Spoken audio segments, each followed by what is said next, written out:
Kidnap episode 11 starts with Q and Min still at the hospital.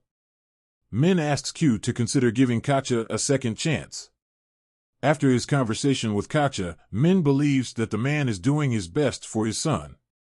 Q thinks about it later and, on his way home, he texts his dad. However, he never gets home because someone kidnaps him again. Still, at the hospital, Min gets anxious when he sees on the news that Yada reported herself to the police, then fell sick and was rushed to the hospital. On the other hand, Katja has been suspended after a picture of him meeting with Yada circulated online. Speaking of Katja, 2 police officers working for Yada drop by his house and inform him that they have Q. They ask him to follow them if he wants to see his son again. Worried, after Q fails to pick up his calls, Min heads to Q's house and finds Suya. Suya is also worried about Katja.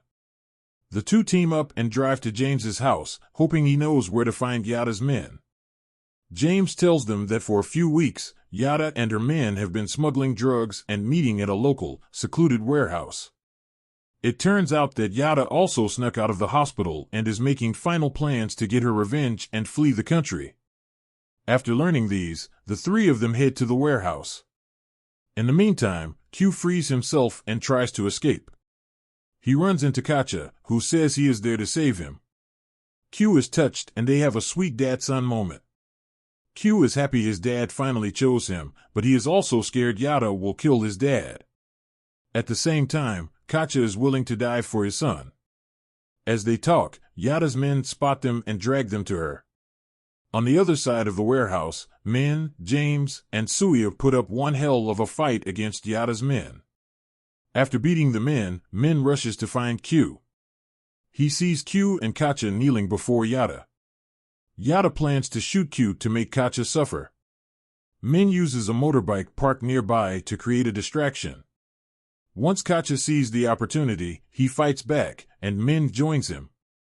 The father asks Min and Q to leave, but Q begs Min to take him back and help his dad. Min agrees to turn back and helps Katja. In the commotion, Min gets shot by Yada as he takes the bullet to save Q. Thankfully, it is just a graze and nothing life-threatening. They take Min to the hospital to get stitches and Min is not pleased to see his brother hurt again. Q apologizes, but Min doesn't blame him. Later, Min convinces Q to kiss him to feel better. Who knew kisses work better than medication? Katja talks to Min and thanks him for saving his son's life. He informs Min that he will have to testify against Yada. Min is thankful for the opportunity to right his wrongs and Katja is willing to give him a chance. As for Yada, she is unfortunately set free by the courts due to lack of sufficient evidence. However, the young man whose father she killed doesn't let her get away with her crimes. He shoots and kills her as she is discharged from the hospital. After the case is solved, Q decides to be supportive of Katja's career in the force. Things settle down and after a few days, Min is discharged. Q promises to take care of Min and Min, but has trouble cooking. Later that night, Q wakes up to avoid having a nightmare and hurting Min's wound. He ends up remembering the recent events while having coffee to stay awake and breaks the cup. Min is woken up by the noise. Once Q explains his fears, Min assures him that he is fine and doesn't blame him for what happened. Min feels lucky to have Q in his life and will do anything to protect him. He tells Q that it was his choice to save him, and he doesn't regret it. Min asks Q to stop worrying over it and they kiss as the episode wraps up. Finally, the Yada situation is over and Q is safe again.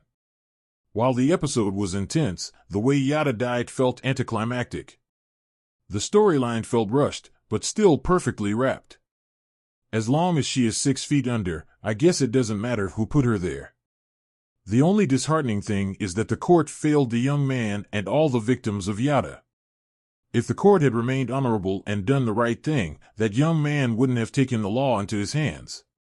Sometimes, the corrupt system destroys the victims' hopes, pushes them into a corner, and breaks them.